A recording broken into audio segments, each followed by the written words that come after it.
सवालों का आपने ज़िक्र किया था, अब एक-एक करके ज़रा उन सवालों के जवाब जानने का प्रयास करते हैं। अब पहला आपने कहा था कि टैरिफ के हुँ। मोर्चे पर कुछ अच्छी खबर निकल कर आ रही है। तो इनफैक्ट वही बता दीजिए कि क्या-क्या अच्छी खबरें हैं जो हमें कह सकते हैं बाज़ार बंद होने के बाद आती दिखाई दी? बिल्कुल। और टैरिफ पर जो सबसे बड़ा दुश्मन है चीन, यूएस का, उस पर थोड़े नरम पड़े हैं ट्रंप। और तो ये काफ़ी अच्छे और पॉजिटिव साइंस यहाँ पर निकल कर आ रहे हैं अगर ग्लोबली देखें तो, क्योंकि हम देख रहे थे कि एक के बाद एक ट्रंप लगातार थोड़ा अटैकिंग मोड पर थे चीन को लेकर और टैरिफ की बातचीत को लेकर। लेकिन यहाँ पर बड़ा डेवलपमेंट हुआ है और ये लागू होने वाला था, लेकिन उसके पहले ही बड़ा पॉजिटिव बयान आया है और चीन पर टैरिफ की जो डेडलाइन है वो 90 दिनों के लिए बढ़ा दी है। तो ये एक काफ़ी अच्छी खबर बताई जा रही है। मतलब साफ है कि भारत के साथ भी जिस तरीके से बातचीत चल रही है टैरिफ को लेकर और जिस तरह के डेवलपमेंट हम देख रहे हैं, वहाँ पर भी अब लग रहा है कि झगड़ा टैरिफ का कम हो सकता है। ईगो ज़्यादा है, तो हम देखेंगे कि आने वाले समय में उस पर भी कुछ बड़े यहाँ पर फैसले होते हुए नजर आएंगे, जब भी डेडलाइन यहाँ पर भारत के भी सामने निकल कर आती है। तो ये कुछ अच्छी खबरें आ रही हैं टैरिफ से जुड़ी, जिसकी वजह से हम देख रहे हैं कि ग्लोबल सेंटिमेंट्स थोड़े अच्छे नजर आ रहे हैं। स्पेशली भारत के लिहाज से अगर देखें तो खबरें काफ़ी अच्छी यहाँ पर टैरिफ को लेकर निकल कर आ रही हैं। लेकिन अब आगे बढ़ते हैं। नेहा, कल तो हमने देखा कि बाजार में काफ़ी अच्छी रिकवरी देखने को मिली है। पिछले कुछ दिनों से हम जिस तरह से कमजोरी देख रहे थे, देखिए दिन के ऊपरी स्तर पर जाकर निफ्टी और बैंक निफ्टी में क्लोजिंग देखने को मिली। तो अब आगे के लिए टारगेट क्या नजर आ रहे हैं, ये जो रिकवरी कल नजर आई?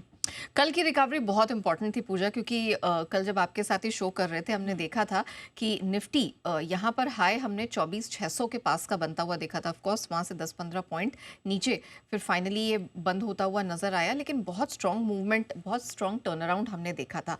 अब यहाँ से रिकवरी का जो अगला टारगेट है वो 24,675 से 24,850 तक का बनता हुआ दिखाई दे रहा है। हमारे दर्शकों को याद होगा कल जब हम फाइनल ट्रेड कर रहे थे तो 24,675 तक का फाइनल टारगेट अपसाइड में बनता हुआ देख रहा था। लेकिन कल जो रिकवरी निकल कर आई है वो अब इस रेंज को और ऊपर की तरफ पुश करती है। तो 24,675, 24,850 ये अब पहला टारगेट मजबूती का बनकर दिख सकता है अगर आज हम उस स्ट्रेंथ को कंटिन्यू करते हैं।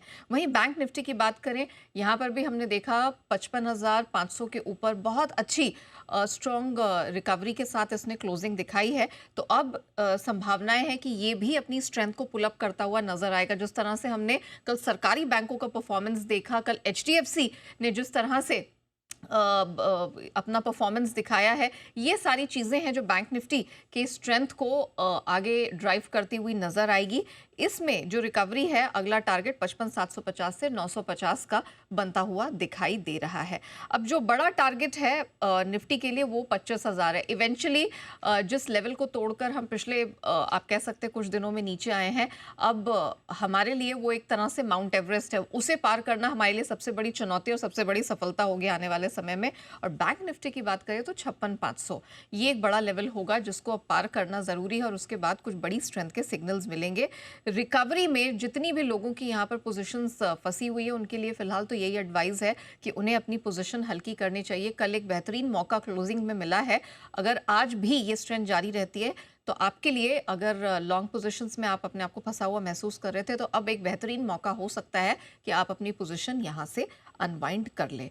अच्छा पूजा, ये तो रिकवरी की बात हो गई, लेकिन पिछले 3 दिनों का लो बड़ा सपोर्ट है या बॉटम है? बिल्कुल। नेहा, बॉटम का जो कंफर्मेशन है वो तभी मिलेगा जब निफ्टी 24,850 और बैंक निफ्टी की अगर बात करें तो 56,000 के ऊपर अगर बंद हुआ, तभी यहाँ पर बॉटम के कंफर्मेशन मिलते हुए दिखाई देगी। कल हालांकि अच्छी रिकवरी थी, लेकिन क्लोजिंग जो है वो उसके लिए इन लेवल्स का यहाँ पर इंतजार करना होगा, तब कंफर्मेशन मिलेगा। तब तक अगर निफ्टी की बात करें तो 24,350 और बैंक निफ्टी फिलहाल 54,900, ये एक इम्पॉर्टेंट सपोर्ट फिलहाल के लिए नजर आ रहा है। तो ये कुछ इंपॉर्टेंट लेवल्स हैं जिन पर आप नजर रखें।